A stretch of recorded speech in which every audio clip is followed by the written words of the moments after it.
Today, we honor Field Marshal Sam Manekshaw, India's charismatic military leader whose courage and strategic brilliance led our nation to victory in the 1971 war. Known for his wit, wisdom, and unwavering loyalty, Manekshaw's leadership set new standards in the armed forces. Join us as we remember the man who inspired generations with his integrity, humor, and patriotism. Welcome to the podcast that brings history's legends to life. Tonight, we journey through the life of a towering figure in Indian military history. With us is the great Field Marshal Sam Manekshaw, Sam Bahadur himself. General Manekshaw, it's an honor. Thank you. It's a privilege to be here and share my story. You've lived an extraordinary life, sir. Let's start at the beginning. You were born in 1914, just as the First World War was raging. What was Sam Manekshaw like as a child? I was born on April 3, 1914, in Amritsar, Punjab.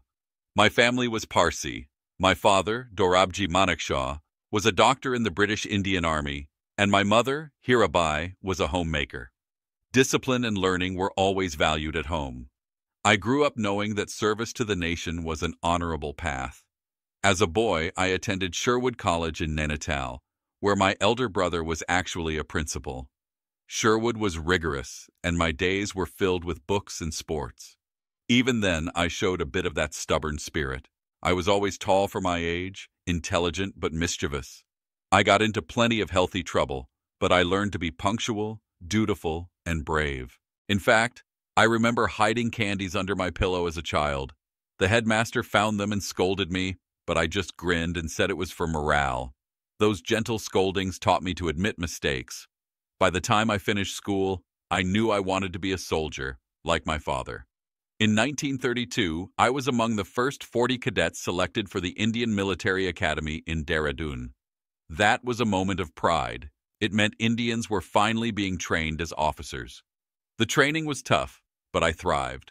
We drilled, studied strategy, learned to fight and live by strict code. I even won a prize for marksmanship.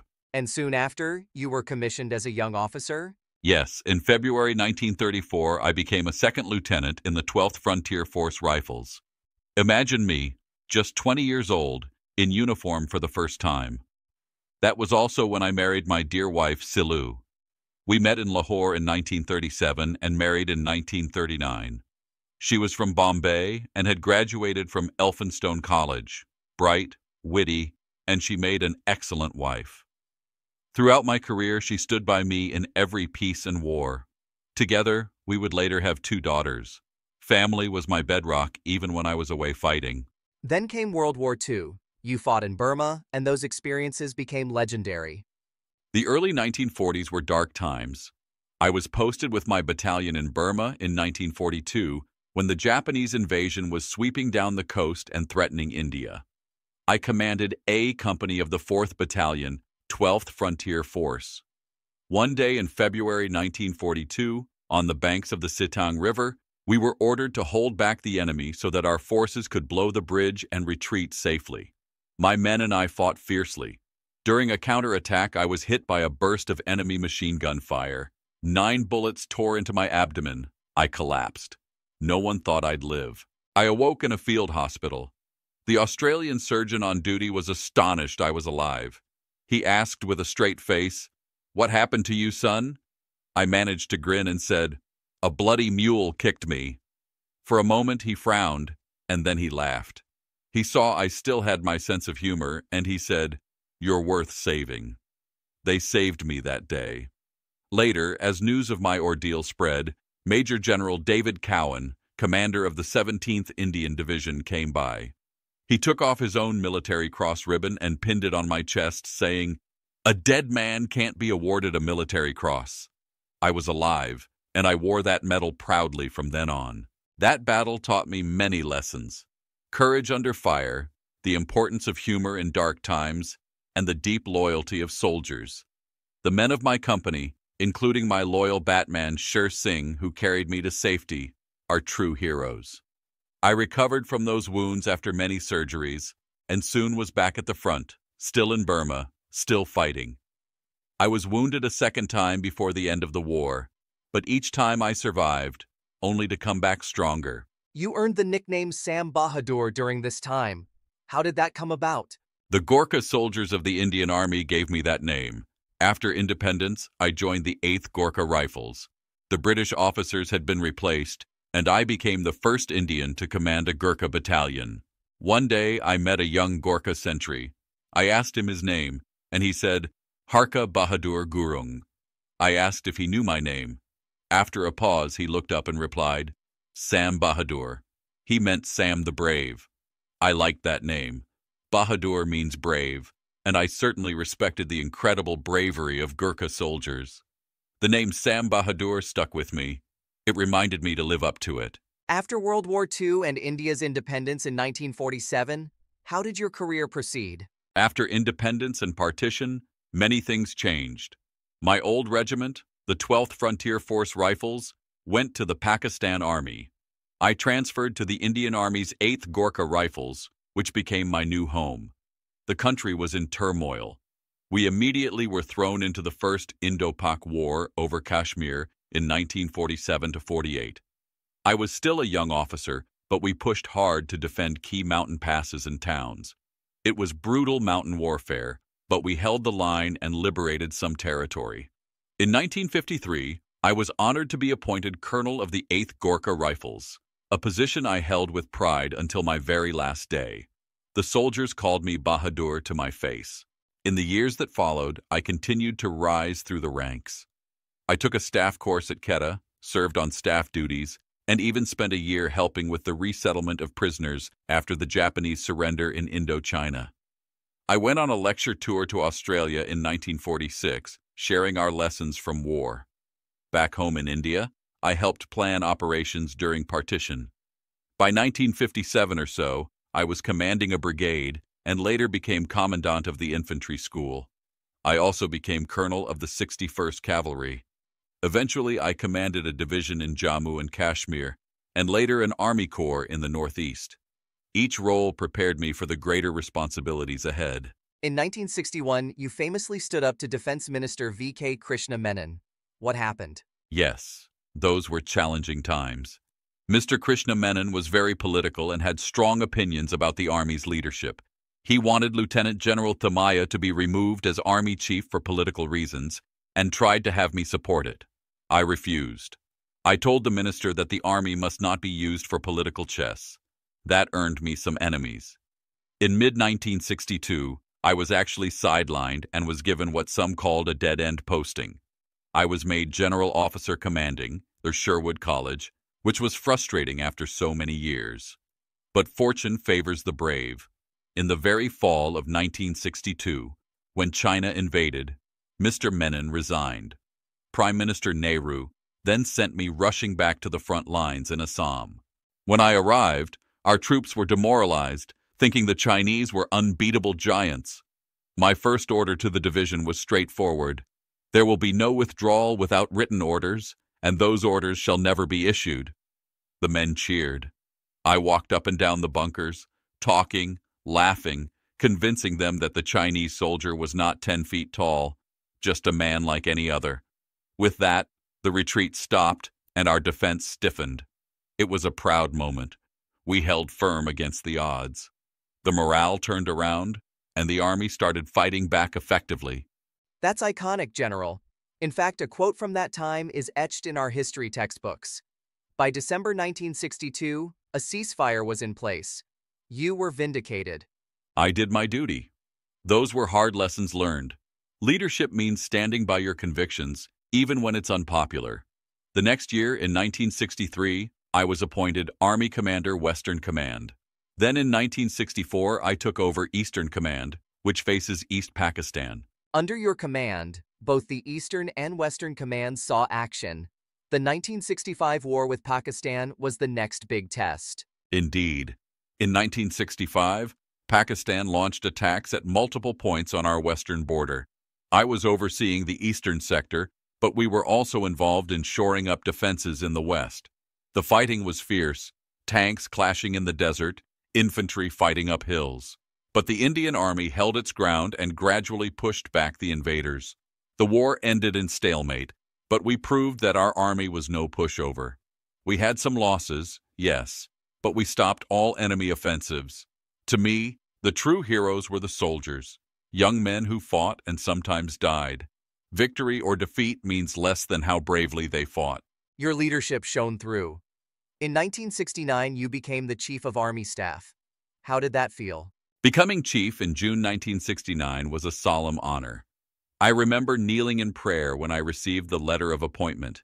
India's army chief is not a title you take lightly.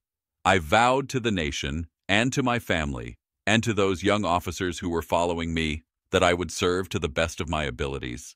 Then came 1971, a year that changed the subcontinent. Can you walk us through your role in the liberation of Bangladesh? 1971. I shall never forget that year. By spring, East Pakistan was in turmoil.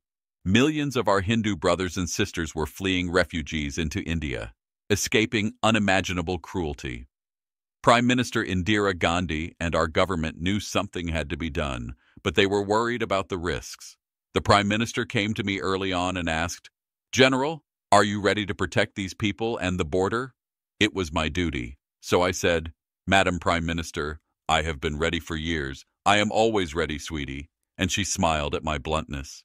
My team drew up plans for an invasion, but I insisted we wait out the monsoon season. I knew the fighting would be brutal in Bengal's rains, flooded fields and jungles. I told Mrs. Gandhi, an invasion now would drown our troops in mud. We waited until October when the skies cleared and the ground dried. Meanwhile, we prepared the army, moved men and materials, and warned the world that a humanitarian crisis was brewing. But the Pakistanis had plans of their own. On the night of December 3, 1971, Pakistan struck first, bombing our airfields in the west. That gave India legal cause to respond. We gave our troops the green light. On December 4th, I famously addressed my generals at a meeting and said, "Gentlemen, the time has come. The enemy has declared war on us. We will accept." We launched multi-front offensives, by land, air, and sea into East Pakistan, and limited operations in the west to tie down their forces there. Our strategy was clear: surround Dhaka quickly and cut off Pakistani forces. Over the next 2 weeks, our forces advanced at lightning speed. Brigades moved through the Meghna and Jamuna valleys, East Pakistan's defenses collapsed, and our soldiers marched into towns after town. Our Air Force and Navy secured airfields and ports. Lieutenant General Jagjit Singh Arora, who I had put in charge of the Eastern Front, performed brilliantly. By December 16th, surrounded in Dhaka, Lieutenant General A.K. Niazi and over 93,000 Pakistani soldiers surrendered to our combined forces. 93,000, I told Indira. Make sure your figures are right, otherwise you'll never live down this number. And I suggested that we let General Arora accept the surrender on behalf of all of us. This victory secured a new nation. Bangladesh was born. The jubilation was incredible, but I insisted that we treat the Pakistani POWs with dignity.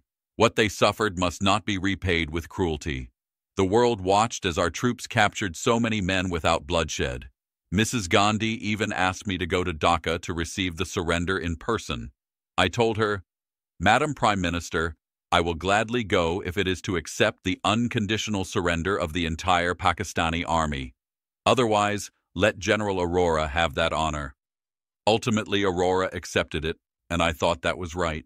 That war was the finest hour of my career, but it was the Army's triumph, not mine. Any general will tell you, it's the soldiers who win battles. I am simply the one they asked to take the blame or credit. After that war, everywhere I went on tour, villages in Punjab, towns in Calcutta, people would cheer, "India Zindabad, Sam Bahadur Zindabad." That was heartening, but I was always reminded, this was for them, not me. After such an achievement, you were duly honored. You received the Padma Bhushan in 1968, the Padma Vibhushan in 1972, and then, on January 26, 1973, you were promoted to Field Marshal, the first Indian to achieve that rank. Field Marshal. It still feels a bit surreal to say that. Yes, I became the Army's first Field Marshal on Republic Day 1973, alongside Field Marshal Cariappa, who received his rank in 1986. It's the highest honor, and it was given for life. It was not so much a role as a salute to service. By then, I had completed nearly 40 years in uniform. On January 15, 1973, just 2 weeks after that promotion, I officially retired from the Army, though of course Field Marshals never really retire in spirit. After retirement, I settled in the Nilgiris in Coonoor. My beloved wife Silu and I lived quietly there. I gave some lectures, wrote a bit, and tried to be available if ever India needed advice. I never entered politics. People once joked to Mrs. Gandhi, "General Manekshaw might replace you as PM." She asked me in my usual way, and I said with a smile, "Madam Prime Minister, I have a long nose. I simply don't poke it into other people's affairs." We both laughed, but she knew it was true. I had no political ambitions, only duty. Your reputation for honesty and wit is legendary. You've shared many wisdoms over the years. Can you tell us what leadership and service mean to you? Leadership is simple to describe but hard to achieve. You must first be ready to do everything you ask your men to do. You must be honest, even to a fault. I always said a yes man is dangerous. A man who just follows orders without question cannot truly lead. A commander must listen, adapt, and have the courage to admit mistakes. I like to remind officers that professional knowledge and competence are the foundation. If your soldiers don't know you know your job, they will never respect you as a leader. And bravery? I always told the troops, if a man says he is not afraid of dying, he's either lying or he's a Gurkha. Fear in battle is normal. What matters is having courage despite that fear and knowing you have trained hard. I myself carried my own fear into each battle and just did my duty. I also believed in taking care of my men. The Army's women and men were family. I'd say, I'm a general, but I am nothing without you soldiers. Your philosophy clearly inspired generations. Finally, General Manekshaw, what legacy do you hope to leave? I hope to be remembered as a soldier who did his duty with honor, who cared for his troops and his country. All I ever did was what I thought was right for my fellow Indians. The battles I led, from the jungles of Burma to the fields of Bangladesh, were fought by brave young soldiers. If I have a legacy, it belongs to them. In the end, a leader is measured by how well his men do, not by how he does. So let me say to every young person listening, dream of service, work on your character, and be ready to stand up for what's right. That is how I lived. My life, from a schoolboy in Amritsar to Field Marshal, was shaped by duty, honor, and yes, a bit of humor to keep me going. Field Marshal Sam Manekshaw, thank you. Your life story, from the Sitang River to the victory of 1971, is truly inspiring. It's been an absolute honor to hear your journey in your own words. Thank you. The pleasure is mine. Remember, the real heroes are those soldiers on the ground. I was just the one telling the story. Jai Hind. Marshal Sam Manekshaw's story is a testament to fearless leadership and devotion to the nation. If his journey inspires you, share this episode with friends and family. Let us salute the heroes who defend our freedom and keep their legacy alive for generations to come.